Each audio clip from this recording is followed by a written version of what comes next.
Bine v-am găsit, dragii mei din Zodia Taur, oriunde v-ați afla.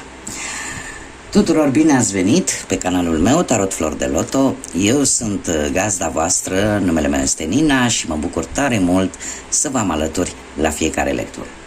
Trebuie să vă mulțumesc din suflet tuturor celor care au lăsat comentarii, care au dat like-uri, dar care doar prin simpla voastră prezență la fiecare lectură pe care eu o public, trebuie să vă mulțumesc din suflet și să vă transmit toată energia pozitivă de care fiecare din voi aveți nevoie.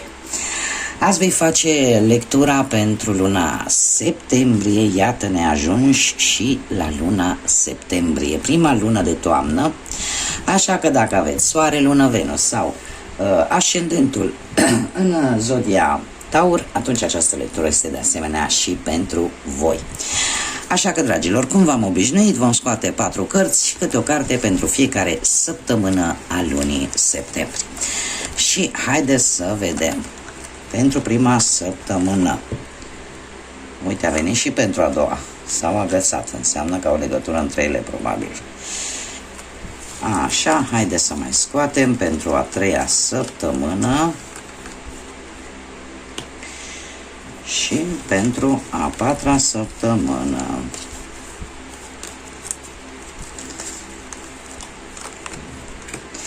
Bun, haideți să vedem ce avem aici. Prima săptămână din septembrie avem buzduganul care... Hei, mare atenție. De ce? Este o avertizare. Se pare că cumva în prima săptămână din septembrie cineva va încerca să te facă să faci ceva împotriva voinței tale. Așa că mare grijă să nu vă lăsați influențați, să nu vă lăsați manipulați. Dacă voi simțiți că ceea ce vă spune altcineva nu prea este în regulă, e un îndemn, aș zice eu, de a vă asculta intuiția. Ce vă spune vouă acea putere interioară din voi. Da? Pentru că se pare că cineva va încerca ori să vă manipuleze, ori pur și simplu să vă facă să faceți ceva împotriva voinței voastre. În a doua săptămână avem acul și ața. Anumite dorințe vi se vor împlini. Anumite dorințe care pentru voi se pare că nu prea aveau așa o mare șansă de reușită. Totuși se pare că în a doua săptămână a lunii lui septembrie ceva se va împlini, o dorință care chiar dacă nu i-ați acordat o mare credibilitate, cumva se va reuși, nu? Să se bage ața în nac. Indiferent cât de greu vi s-ar părea, e posibil să se întâmple. În a treia săptămână avem acești clopoței de vânt care ne vorbește de pace și de armonie. Se pare că în a treia săptămână din septembrie, cumva, ceva îți va aduce o stare de echilibru, ceva îți va aduce o stare de pace interioară, de o armonie, ceva care te va bucura. Poate o veste bună, posibil unii dintre voi, sau pur și simplu, normal, acești clopoței de vânt, ca și simbolistică, sunt și eu am, îi țin la geam și se spune că atunci când ei încep să se lovească, ești protejat. Cumva nu intră în casă, dau un exemplu, da, ca să încerc să vă explic cât mai bine, nu lasă să intre energiile negative în casă. Ei se lovesc, iar sunetul lor face ca energiile negative să se îndepărteze de locul în care se află montate, da? Eu vă spun că în a treia săptămână din septembrie se pare că ori o veste foarte bună te va face să te simți mai eliberat, mai liniștit și într-o mai bună armonie, sau poate pur și simplu vei fi protejat și într-o anumită situație. În a patra săptămână e vorba despre cineva în vârstă. În speță aici mi apare un bărbat în vârstă care ne vorbește despre ori înțelegeri, ori relații cu cineva mai în vârstă. Și eu aș spune că este cineva care ori are mustață, ori are cioc, ori are și una și alta, posibil să aibă să nu aibă totuși părul foarte, foarte cărunt, chiar dacă poate are o vârstă mai avansată, și aș zice eu posibil să aibă ori un anumit semn, un semn pe față. Un semn pe față, aș spune pe partea dreaptă. Posibil, da? Nu e obligatoriu. Da, intervine cineva, ceva legătură, o anumită situație cu cineva în vârstă. Bun, haideți să vedem ce ne spune și tarotul. Și am ales acest minunat tarot pastoral. De ce? Pentru că nu suntem în prima lună de toamnă. Prima lună când încep încet să se strângă recoltele, tot ce s-a semănat de-a lungul anului. Așa că haideți să vedem energii, mesaje, sfaturi pentru dragii mei din Zodia Taur în luna lui septembrie. Haideți să vedem, dragilor, ce vine pentru voi.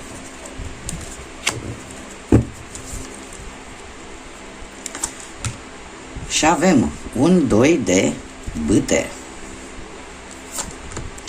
Avem soarele. Avem un 6 de spade. Moderația. Și un 5 de bâte. Situația actuală, uf, ce frumos, un câmp plin de lavandă. Așa că îl puteți vedea. Se vede foarte bine. Un 2 de bâte, dragilor. Situația actuală este o situație care are ceva de văzut cu familia. Este ceva care te pune în dilemă. Este ceva care cumva parcă, nu știu, ori că sunt alte persoane involucrate vis-a-vis de o relație, de relația voastră sau de o anumită situație familiară, care parcă ai vrea să decizi ceva, dar în același timp nu e ușor să iei o decizie. Poate că ar trebui un pic, vine și cu un mic sfat, să ieși un pic din zona de confort pentru a găsi soluția cea mai bună. Nu știu, e posibil poate unii dintre voi să facă mici călătorii vis-a-vis de viața asta profesională. Sau dacă ești în căutarea unui loc de muncă, e posibil să trebuiască să cauți strict acel job unde tu te pricepi foarte bine, la activitatea care o cere acel job. Doiul de bâte ne vorbește și despre un echilibru între ceea ce intră și ceea ce iese, mai ales pe partea materială, pe partea bănuților. Să păstrezi un echilibru între ce bănuți intră și ce bănuți se cheltuie. Unii dintre voi, posibil în această perioadă, poate să fi cerut o mărire de salariu și posibil chiar să se aprobe această mărire de salariu. Cei care, de exemplu, dacă vorbim de dragoste, se pare că momentul actual este unul în care știi exact ce trebuie să faci pentru a-ți îmbunătăți relația. Pentru cei care sunteți într-o relație. Iar cei care sunteți singuri, se pare că e o persoană foarte aproape de tine care este ceea ce tu cauți. Și poate ar trebui să-i acorzi o șansă. Bun, mergem mai departe și pe partea asta a muncii. Pe partea muncii avem un soare. Cum bine am văzut, e posibil unii dintre voi chiar să fi cerut poate o mărire de salariu și mi-a părea încă de la cartea anterioară că lucrul acesta are mari șanse să fie și aprobat. Avem un soare. Avem un soare care ne vorbește despre a găsi soluții. A găsi soluții la nivel profesional și de faptul că, mai ales pe partea asta profesională, pentru cei care căutați ceva de muncă, aveți mari șanse de-a lungul lunii septembrie să găsiți un job. De asemenea, Soarele este o carte pozitivă, o carte care în general îți schimbă viața într-un mod foarte pozitiv, iar pe planul ăsta profesional se pare că totul va fi mult mai bine decât era înainte. Un rezultat care poate să vină pozitiv, dacă vorbim de muncă, în general de viața asta profesională, vorbim de încredere, vorbim de optimism, da? Și de lucruri benefice care vin pe planul ăsta profesional. Pe partea bănuților avem un 6 de spade.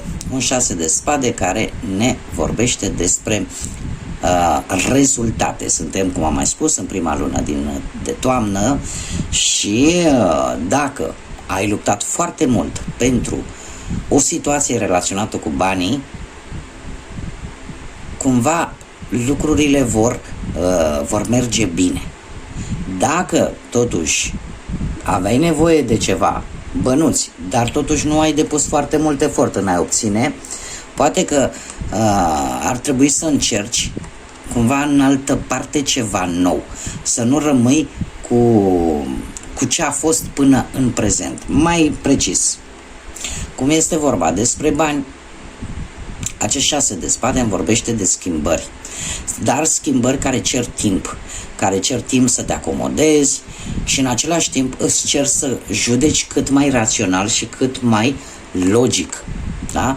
Posibil unii dintre voi luna lui septembrie să fie o lună de tranziție care nu va fi foarte ușoară din punctul ăsta de vedere material, dar în felul ăsta vei lăsa în urmă ceva ce din punct de vedere al material al bănuților nu ți-au adus lucruri bune.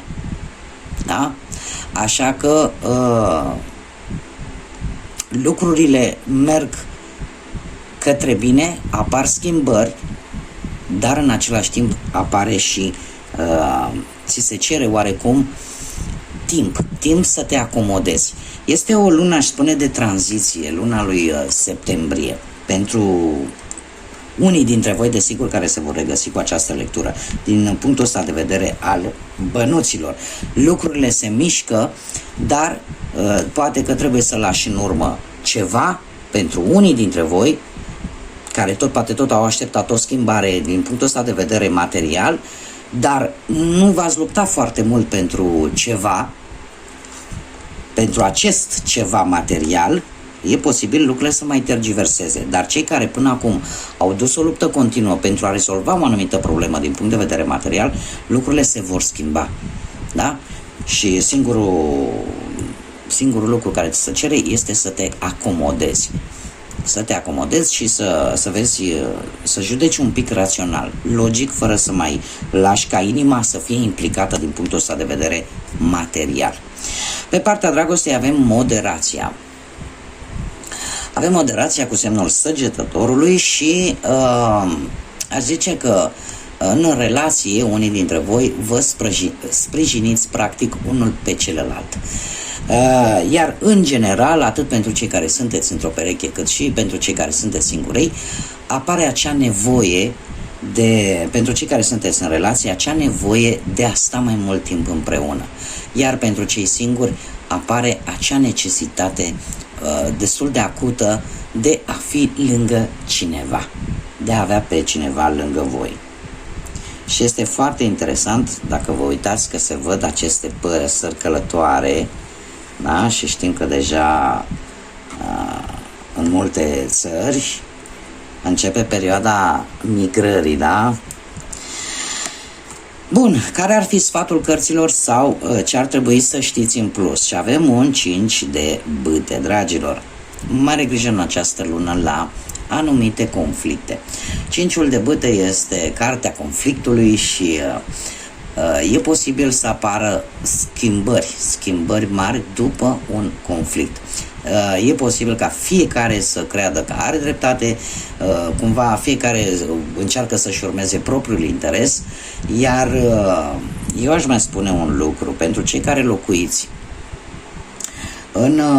împreună cu mai multe persoane din familie sau nu, sub același acoperiș, e posibil ca luna lui septembrie să apară anumite tensiuni. în care, cum am mai spus, fiecare să-și urmeze interesul, fiecare să nu știu, să apară așa neînțelegeri, să apară discuții. Ar trebui să-ți păstrezi calmul, este sfatul cărților, să-ți păstrezi calmul și să încerci pe cât posibil să nu te implici foarte mult în aceste conflicte. Tu să continui să vezi de treaba ta, să încerci să eviți pe cât posibil. De ce? Pentru că se pare că luna lui septembrie este o lună a tranziției pentru tine, în care schimbări vor veni cam pe toate planurile și eu aș spune că trebuie să-ți cunoști interesul. Da? Să-ți cunoști interesul și să nu dai voie ca aceste conflicte, aceste discuții, aceste neînțelegeri să te devieze de la planul tău. Haideți să vedem ce numere angelice am pentru voi. Sunt foarte multe. Pentru Zodia Taur, luna lui septembrie, ce numere angelice am pentru voi?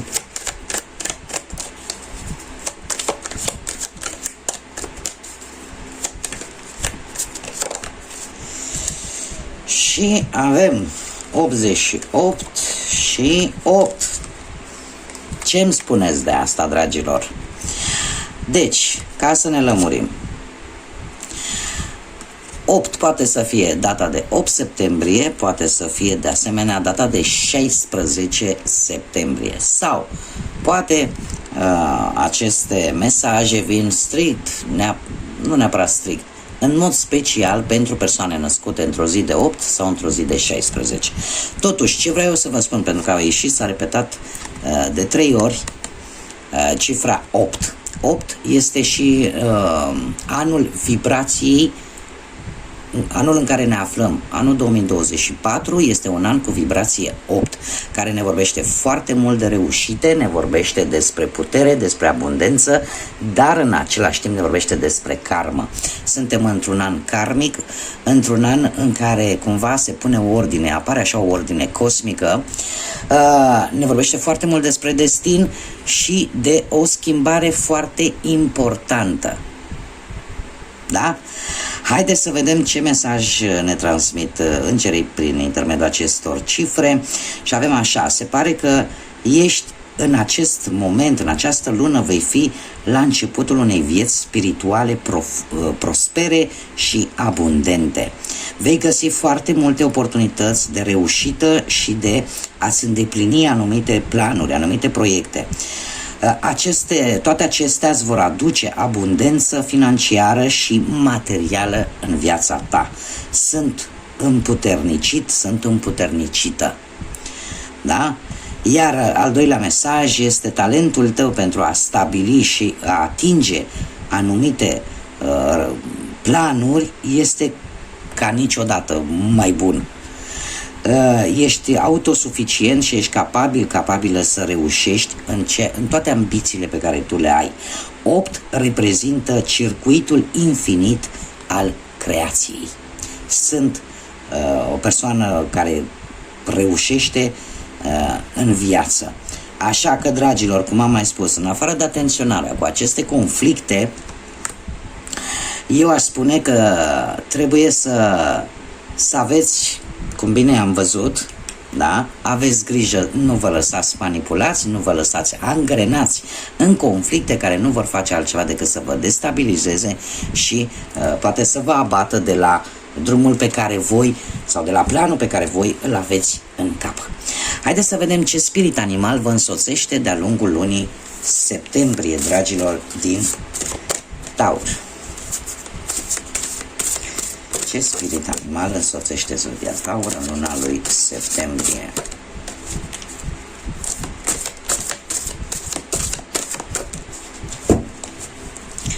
Sunt enorme aceste cărți. Este foarte dificil să le... Am mișcat. Haideți numai să vă arăt. Deci sunt enorme. Asta este palma mea. Și mai mari chiar și decât palma mea. Dar sunt atât de frumoase și atât de bine făcute, mie mi este atât de drag. Haideți să vedem un spirit animal pentru zodia.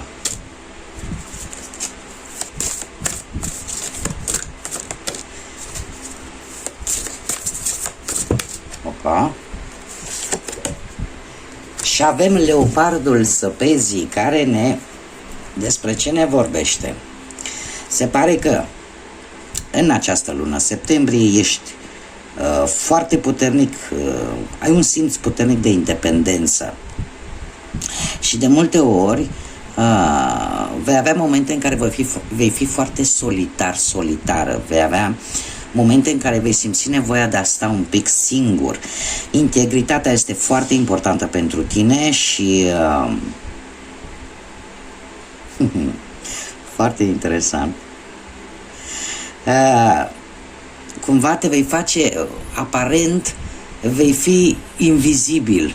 De ce? Pentru că probabil nu te vei aborda altfel situațiile, vei fi ca și cum ai merge împreună cu șamanii, da? Care se știe erau vechi și sfătuitori al multor triburi și care aveau o conexiune oarecum magică cu universul sau poate cu spiritul animal. Folosește-ți intuiția și lasă ca viața să se desfășoare într-o perfecțiune silențioasă. Se știe că leopardul, da, și cel al zăpezii și cel normal merg așa de ușor încât practic nu se aud.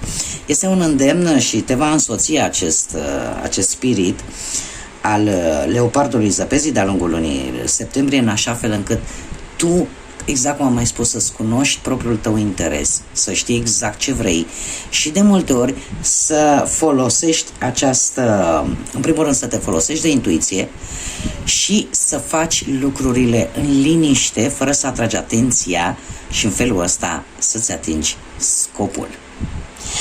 Bun, dragilor, aceasta a fost lectura pentru luna septembrie pentru voi. Eu vă doresc ca septembrie să vă aducă tot ce e mai bun, să vă aducă gânduri bune, vești bune, multă energie pozitivă, iar noi ne vedem cu mare drag până data viitoare, dar până atunci, cum v-am obișnuit, să fiți iubiți, dragilor.